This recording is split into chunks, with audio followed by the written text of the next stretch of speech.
Hi, everybody. We're here with Tanya today. Hi, Tanya. Thank you. Hello.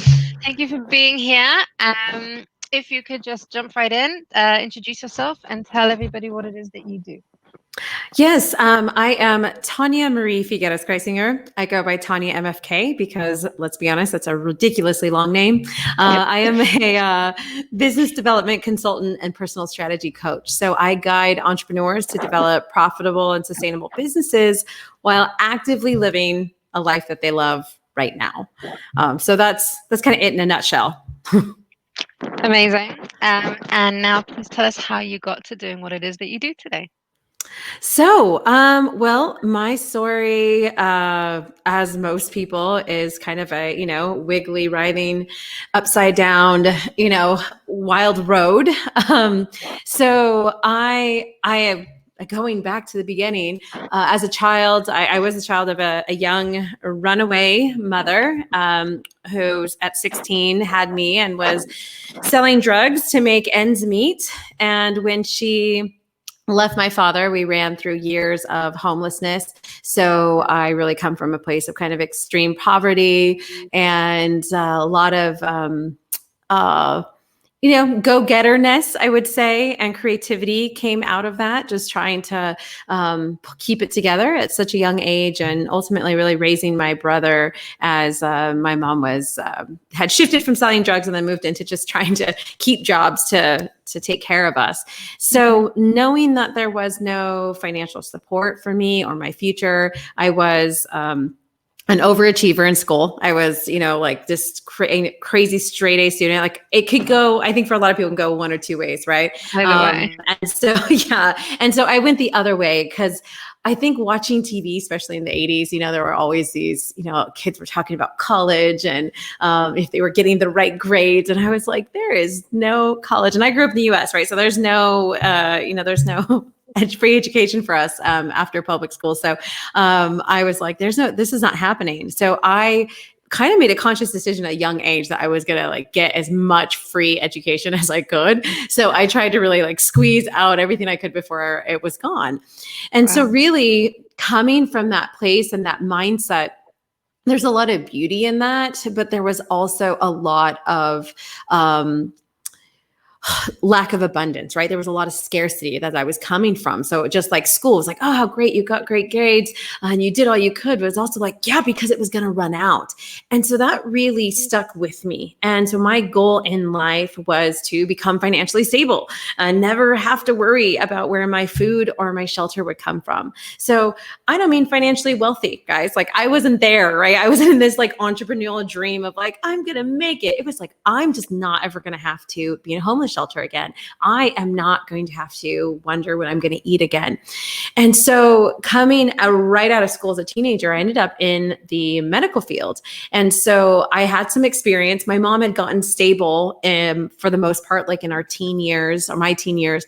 And so I had done work with her at her office. And so I was able to get a very nice job running a front office right out of high school, which for us in the US is 18.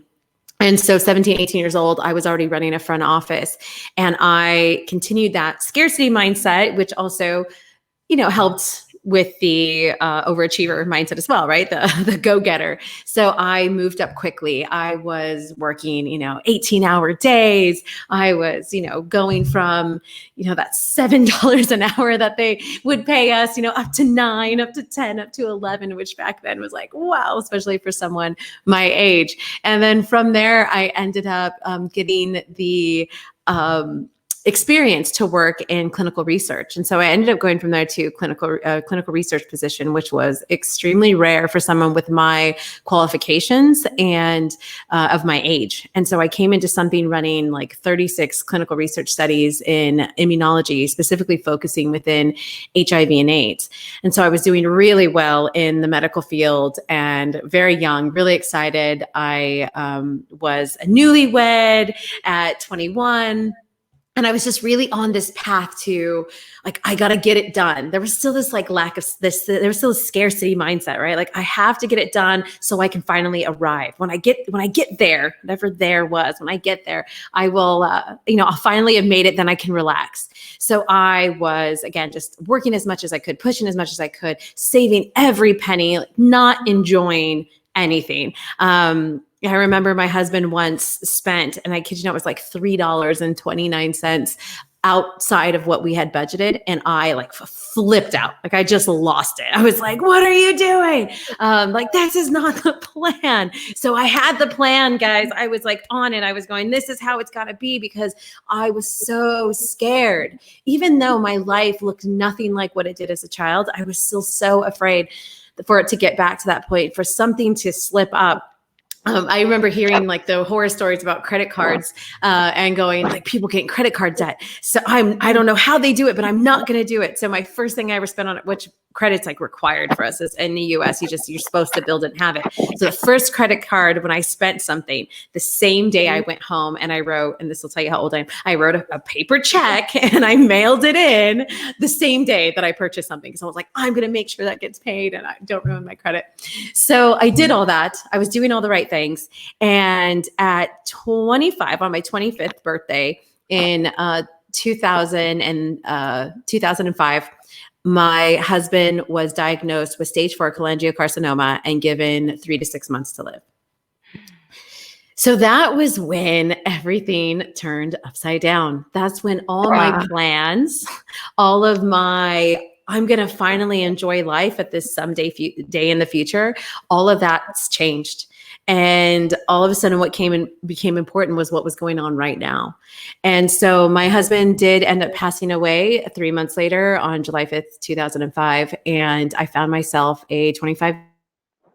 And the last thing I wanted to do. Yeah.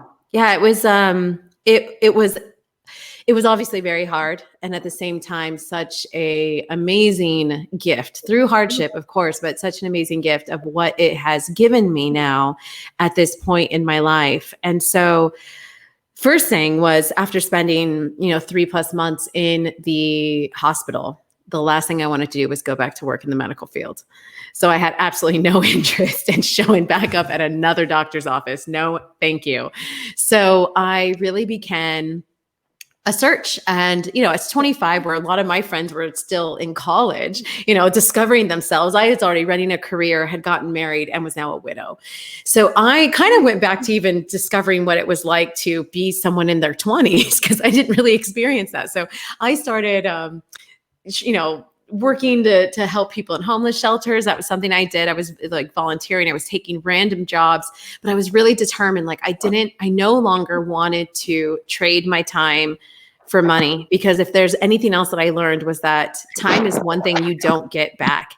And all that work, all those 18-hour days that I had spent, all that complaining about $3.29 that was outside of the budget to put me on this track to this perfect someday in the future, I could have been enjoying the time with my husband when he was right there.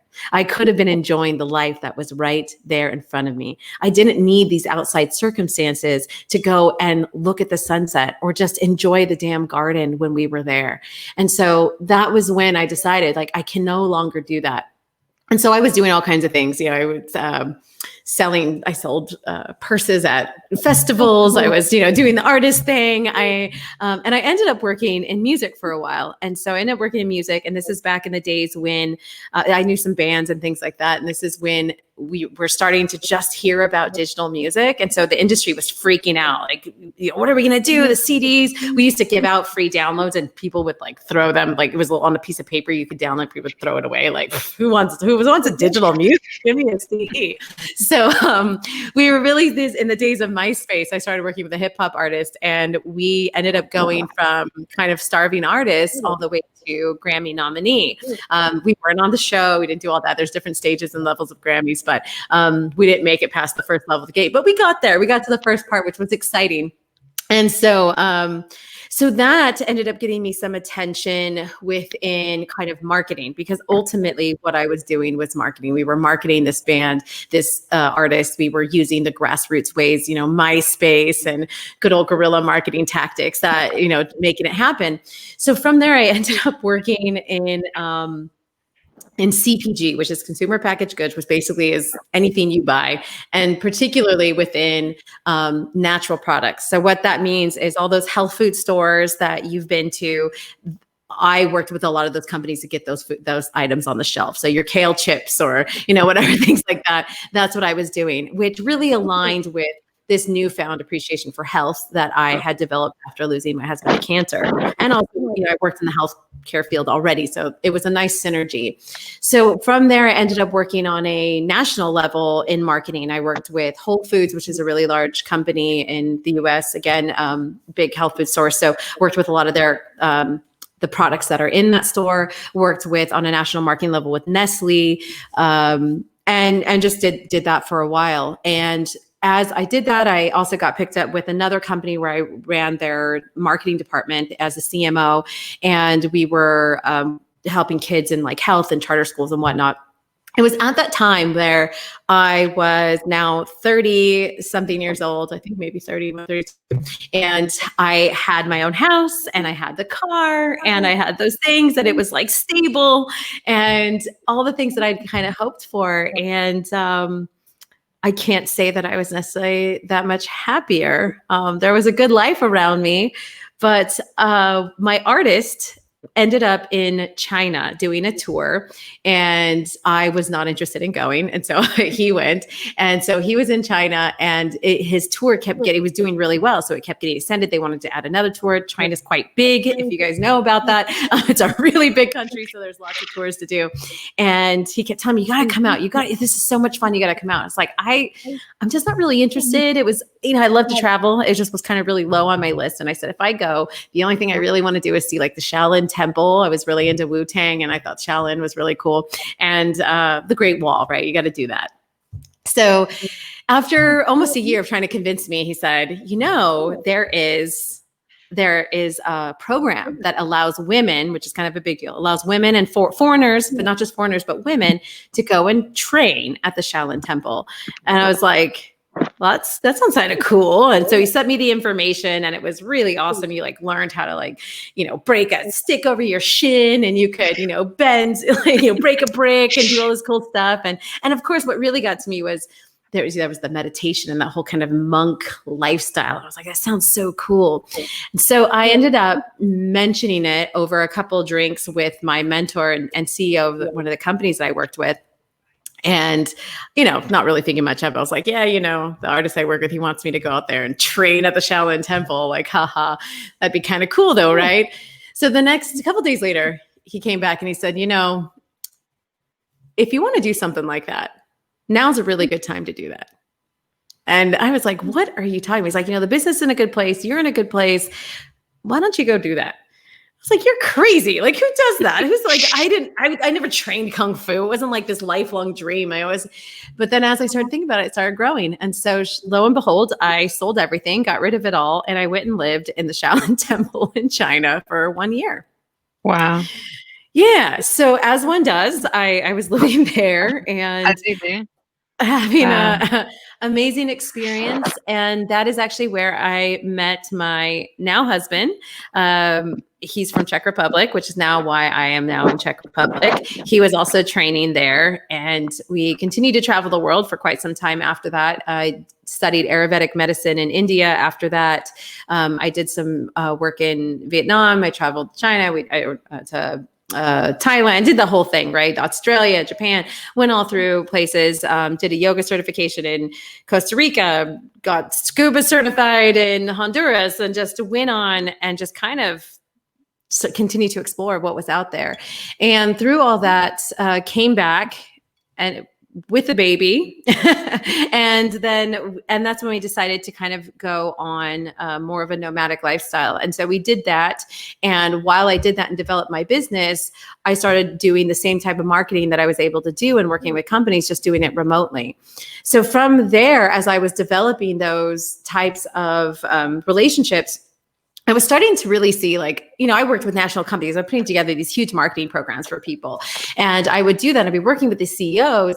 And it didn't really matter how great this program or this plan or the strategy was that I put together. If the person running the company, usually I worked with the top CEOs of the company, they were stressed. They were busy. They were overwhelmed. They were like, yeah, I didn't get to that because this is going on, or, oh, I wasn't sleeping really well, or whatever. And that's when it started to realize, like, none of this matters until what's going on with you is taken care of. It doesn't matter how successful your business looks on the outside. If you're not able to grow, you're not able to implement great strategies, as I would say they were, because what's going on with you. And so I never really considered the concept of life coaching or something like that, but that's ultimately what it came into, was that I cannot address your business if we don't address you.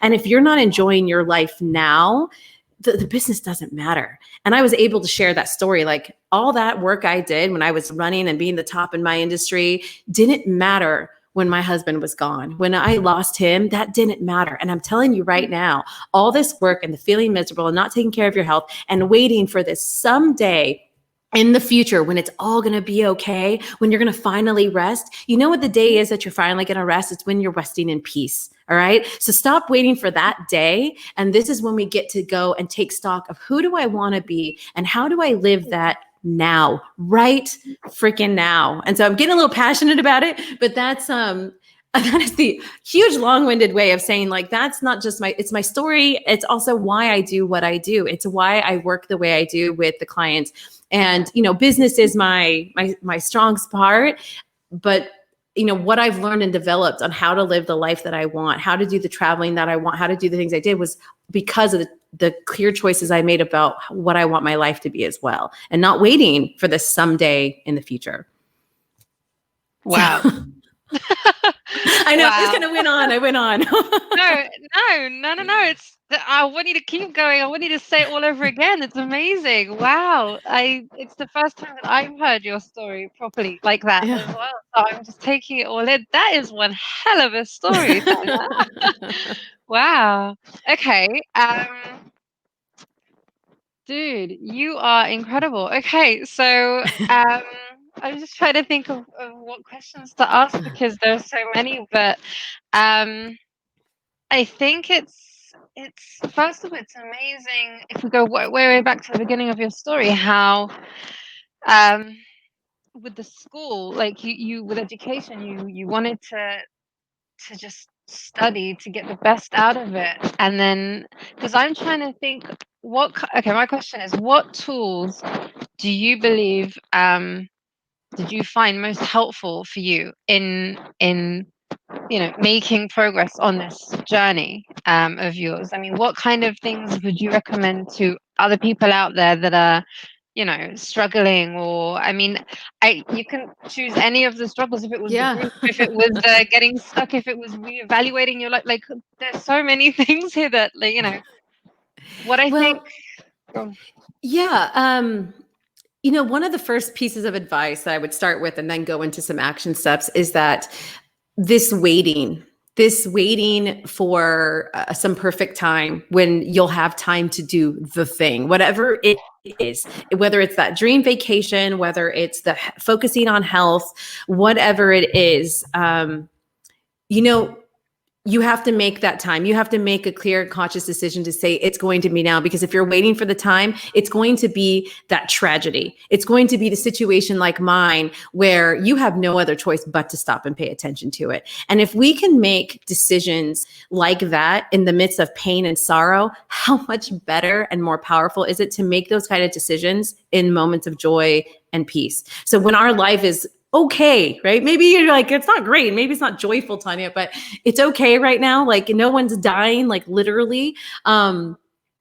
Let's make those decisions now. Let's go, I don't want to wait till the tragedy happens that smacks me and goes, hey, you need to look at this. This is now the time. So we get to choose. And that goes even for, jobs, when some people are like, I don't know if I want to do this. So are you going to wait till the company falls apart, you get laid off, and now you don't have a choice? Or are you going to make the choice now on your terms to say, this is when I'm going to leave this position? Not that everyone needs to leave a job, but just using that as an example. So with that, what tragedy unfortunately can do is it can force us to stop and look and reflect, right? And so that's the first stop. The first moment is to stop and actually, what do I want in life? Not what do I want this week? What do I want, to buy at the store? Who do I want to be? When that obituary is written, who does it talk about? What does it say they did? What does it say that they stood for? What does it say? And that's actually one of the practices that we do is an obituary. It sounds morbid, but it's actually quite an empowering thing Powerful. to start to get, yes, an idea of where you want to go. And so this is the thing, guys, is that we're not asked this at cocktail parties or our yoga circles, whatever. The truth is, even when we connect with our old friends, you should not like, hey Tony, how have you been? Like, who do you want to be? Like, have you like how's that going? Right? It's not the topic of conversation. And we weren't taught in school to think about that, to look at that. We were asked about our job. When we said, who do you want to be when you grow up? We meant, what profession are you going to work to make money? We weren't asked who we want to become. What does that person do? What are their actions? We weren't asked how compassionate we want to be. We weren't asked how we wanted to deal with anger. We weren't asked how we want to show up in the world. So if you're waiting for that, again, it's going to be that smack in the face, or it's going to be a conscious decision to say, you know what, I'm going to schedule it the same way I'll schedule and for some reason give more value to a dentist appointment than I will myself. I'll show up for the dentist appointment, but I need to schedule 30 minutes for myself. That's so hard. Come on, let's get the 30 minutes for ourselves and let's take that and go, who do I want to be? Sounds like a big question, right? So let's start with just, what does that person look like? What does their day look like? How do they show up? What are their actions? What are their behaviors? This person that I'm thinking of that I am not yet and want to be. So this is where we talk about casting your future self, right? What is that future self? What do they be? And really look over all those attributes. And I would say that's our first action point. That's again, it can be 30 minutes of free flow writing. This is just, and writing on a paper pen or on, your computer, it doesn't matter. But this is a real action step, right? This is not something, I don't want you to just think about it, because that is not concrete enough. That is not something you can come back and look at. That is something, just like if you tried meditation, and I love meditation, but you start there and then your mind's on like monkeys and cookies in a moment, so this needs to be something written down, something real. And that's really what a lot of my coaching comes down to as well, is that we have Monday, Tuesday, Wednesday, Thursday, Friday, Saturday, Sunday. There is no someday on a calendar. So these ideas, these wishes, these goals, if you want to make them real, they need to be down on a real time, on a real calendar. So that 30 minutes of just thinking about who you want to be, that doesn't get to be like, oh, when I find time, I'm going to do that. No, this is where you go. If you really want to make it happen, you need to say it's going to be Saturday at 9:30. It's going to, I don't care what time, but it's got to become real. And that itself becomes a habit of making things real. You want to spend more time with your family? Schedule it. I know it doesn't sound as romantic. It doesn't sound as exciting. Schedule it. From this time to this time is when I'm going to spend time with my son. And once you get the hang of it, it will become habit. But until then, these some days, waiting for someday when you're going to have more time, it doesn't happen. It becomes what we get to design and what we get to create. And so in terms of action steps, that's what it's really, this is the nitty gritty, like not Instagrammable quote parts, all right? Like this is where we go from the inspiration and the beautiful Maya Angelou like quotes, and we move into, what does that look like in my life tomorrow? What does that look like when my hair's not done and I haven't showered and I'm tired? What does that actually look like when I need to put it into my real life? So that would be the first like major action step, I would say, is to go start there. Amazing. I wish I had more time to chat to you about this, because we're going to have to wrap it up because I have another call. But maybe I will be able to have you back on again at some point. Oh yeah, there's definitely so much we can talk about. Yes, I wanna pick your brain completely. But I think it's a very, very important and effective tool and skill to develop. I mean, I call it visualization, my future self. I have it written down in my phone. I try to remember to look at it every day, because I really want to like embody that. I want to become that, So it's like, once you can visualize who it is that you want to be. And it's from, how do I stand? How do I talk? How do I feel? How do I walk? Yes. What does my Yes. day look like? As you said, it's a very effective tool. So 100% Yes. here. And they absolutely go together. Like once you kind of write that on paper, that's really just the first step. Like you said, then the next is bringing in the visualization. And that is an extremely, and I know you don't have too much time here, but it's a huge, I study neuroscience as well. And so that is a huge thing that's backed by brain science of how our mind reacts to those things and actually puts them into our subconscious, and we act on those things. They become habits. You basically act your way into this person until it is you. And so that practice starts with first identifying that person. And then once you identify that person, you have that first experience, then yeah, every day you can actually spend like conscious 5 to 10 minutes visualizing that future. You can visualize even your present, like what is it going to look like when I have coffee today, and then I'm going to have breakfast, and then I'm going to move on, and then my son's going to wake up and he's probably going to be grumpy, so I'm going to be like this, and I'm going to do this. And you walk through your reality beforehand, and it is amazing how much stronger you can actually stand in the person you want to be when you've already been there, quote unquote. So yeah, there's so much we can talk about. I know you got to go. I don't want to take over, but I'd love to come back whenever you have time. That'd be fantastic.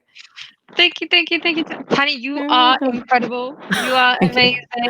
amazing. It's so rare, I think, for someone who had your start in life to get to where you are and done what you've done and accomplished and achieved and traveled and learned. And like, wow, like it is insane, like ridiculous. You're Thank you. ridiculous. No, Yeah, you're I'm inspiring. ridiculous. That's You're gonna. ridiculous. I love it. I love it. I mean it in a very good way. Yes, yes, I'll take it. I Um, love it. thank you for Of sharing, course, and absolutely. thank you. I look forward to Yeah, staying in well, touch. let's just say I will see you soon then. We'll leave it Yes, at that. yes. Okay. All right. Bye. Bye.